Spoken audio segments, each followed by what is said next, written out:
This is Scott Becker with the Becker Private Equity and Business Podcast.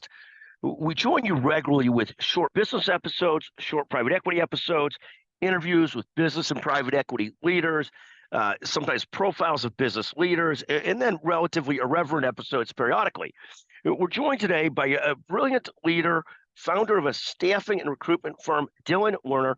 Dylan's going to talk about trends he's watching, trends in the economy, where he's most focused this year, and a lot more. Dylan, take a moment and tell us about yourself and the firm that you founded or co-founded. Tell us a little bit about yourself and your firm.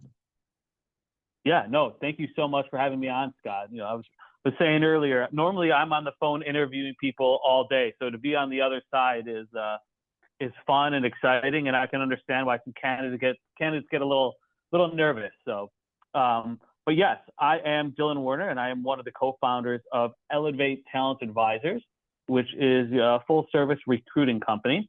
And I can already hear people on the other end of this podcast going, "Oh God, a recruiting company." I've been hit up by 6 recruiters today. So I'd love to tell you a little bit more about Elevate and what separates us from the pack. Elevate Talent Advisors was founded on the principle of what we call the walk the walk, talk the talk method. How we go about it is you're always going to talk to one of the owners first, myself, or who happens to be my little brother, another owner. And from there, we just like to pick your brain, get to know you as a person and what you're looking for. Then we'd like to introduce you to an expert, someone that's been in your shoes or someone that has recruited in your space for 5 or more years. You will always be talking to someone who's walked your walk or talked your talk before. You're not going to be talking to somebody that has never recruited or understand what you do, because that never works out. I can tell you countless stories of myself interviewing at places and having recruiters send me companies that just didn't have what I was looking for or weren't a match, which is why we decided we want someone to always be talking to an expert, which is why we partnered with experts from industries all across the map. Talk for a moment, Dylan. How did you start Elevate? What was the path to starting your own business? Have you always wanted to own your own business? Talk a little bit about that, because that's part of the American dream, and it seems sort of like there's this whole mix out there of people that are really living that, trying to found their own businesses, trying to do great professionally if they're not founding their own businesses, versus some that are stupid to be negative on the American dream. But how did you get situated on this, and how did you end up founding Elevate? Yeah, great question.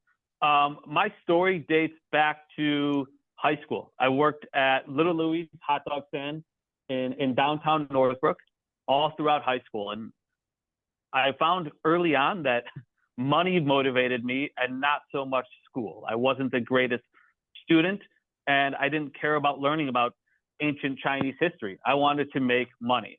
So I ended up leaving college a little bit earlier and got into the logistics supply chain space, where I had a very successful start at a very young age.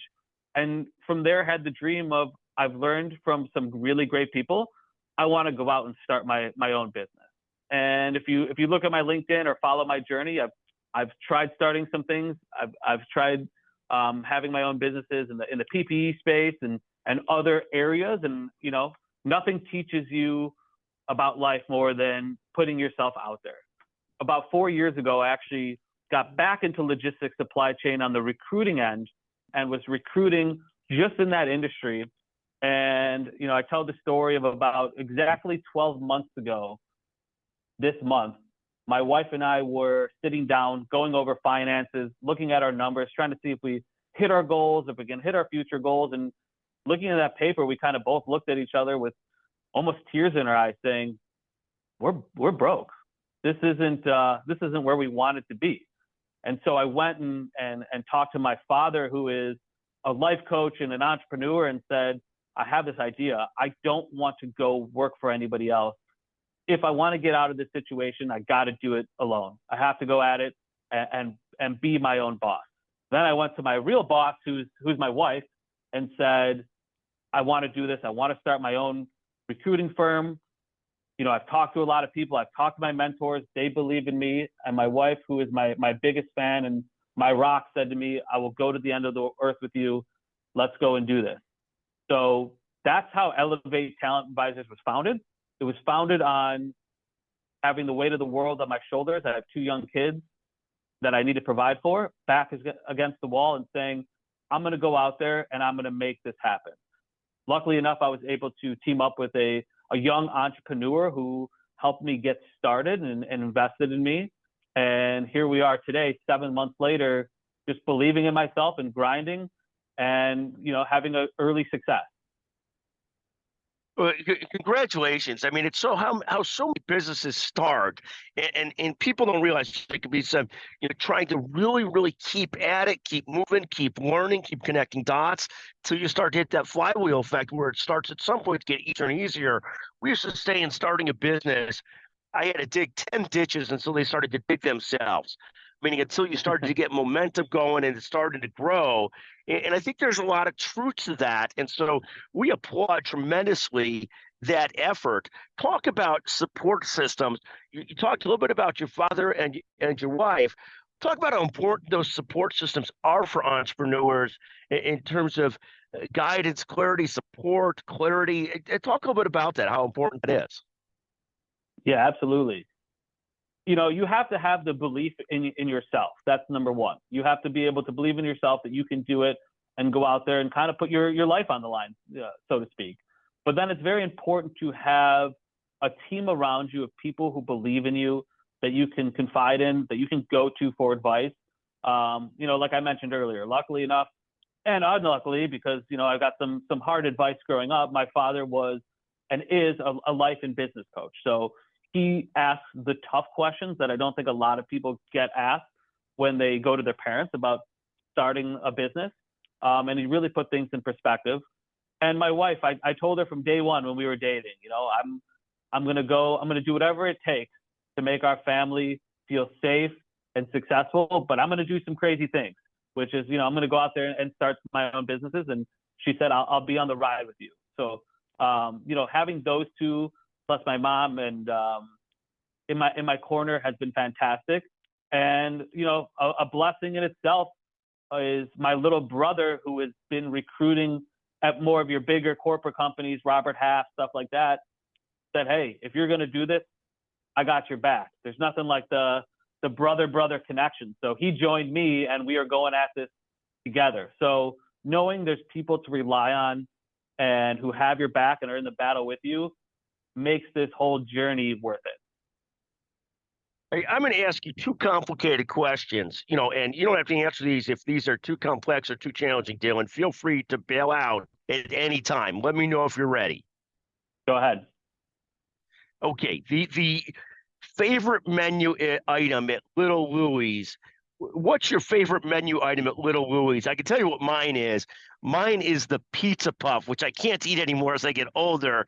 I can do it once in a great while, but I loved it. What is your favorite item at Little Louie's? What if you had to pick one thing to eat on a bad eating day? What would it be? Wow. So first of all, I believe that French fries belong with every meal. And you can look at me and say, yep, I can see where he says that.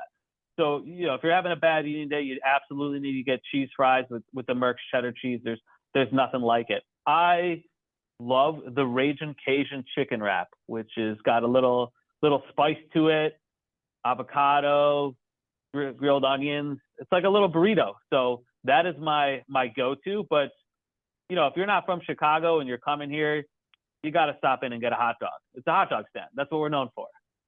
Yeah, no, the Ragin' Cajun, a great call. Little Louie's, Pete Weiss, one of the great places of all time.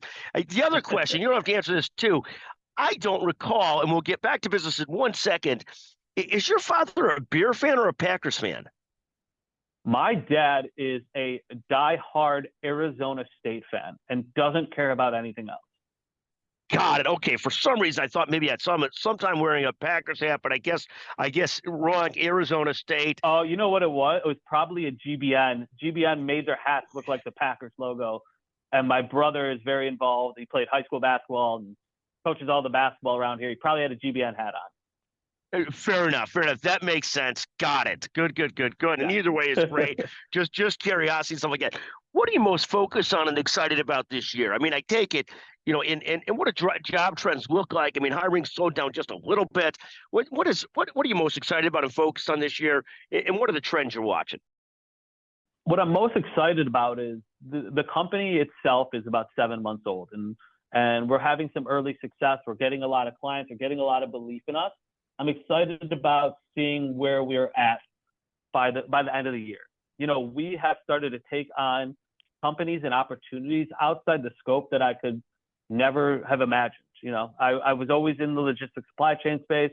That's where I played for so long. That's all I knew. And all of a sudden, we're working with law firms, accounting firms, chemical companies, and just the belief in us and our system has helped us grow tremendously. So I'm very excited to see the continued growth over here. Adding 3 or 4 recruiters to the end of the year is kind of what we're aiming to do. As far as the market and trends, I find that question always interesting to recruiters, because as recruiters, we can watch all the shows and all the market experts, but really we get to speak to the market every single day. And the best recruiters and how they separate themselves from the others is asking those deep questions to the companies that we work with. Okay, you're hiring, you need 5 salespeople. Why do you need 5 salespeople? What is making you need these salespeople? You need revenue because you're slow? You need operations people. That means that people are probably out and about at the stores buying things, and you need people to, help facilitate on the back end. We get to get our answers directly from the companies and based on what they're looking for. You touched on it a little bit ago. Hiring has slowed down a little bit, really comparative to COVID, stimulus, all that kind of stuff that had people out in the economy and working. I think the stats are out there that really you could stay at your job and get a 4% raise, or walk across the street to a new opportunity and probably get a 5% bump from where you're at. So you're better off staying where you are instead of starting over. It's kind of what we're seeing right now in the market, and people are staying put because they don't want to start over. And we're at some weird times in the world, so people want to feel safe and secure in their job. You're 100%. I think that's well stated. You're an emerging entrepreneur. I'm so impressed with what you're doing and so inspired by it. What advice would you give to other emerging entrepreneurs? I love that question. Everybody that I talk to that, is a young, hungry person, they always say to me, man, you did it. And, I've tried starting a couple companies in the past, and they're like, how do you have the guts to do it? And my advice is always this, there's no time like today. You have to just give it a shot and go out there and do it, because you never want to think about the what if. So my advice is, if you're passionate about something, if you want something, no one is going to hand it to you. You have to go out and get it, and just believe in yourself. You have to believe in yourself that you can go out and win. And once you do that and you go for it, I'm telling you, sky's the limit, and you're going to feel this free. You're going to feel stressed because it's your business, but a freedom off your chest like you've never felt before, because this is your passion, your life, your journey. No one's making decisions for you. Dylan, I love that perspective. I want to thank you for joining us today on the Becker Private Equity and Business Podcast. We are always at the Becker Private Equity and Business Podcast looking for emerging entrepreneurs, great people to visit with. Always feel free to text Scott Becker, 773-766-5322 with suggestions and topics. Dylan, what a pleasure to visit with you. I'm so happy to learn that your dad is not a Green Bay Packers fan, would love him either way. And I'm a huge Little Louis fan, and continued success to you and your brother. Congratulations on what you're doing. Just fantastic. Thank you. Awesome. Thank you so much.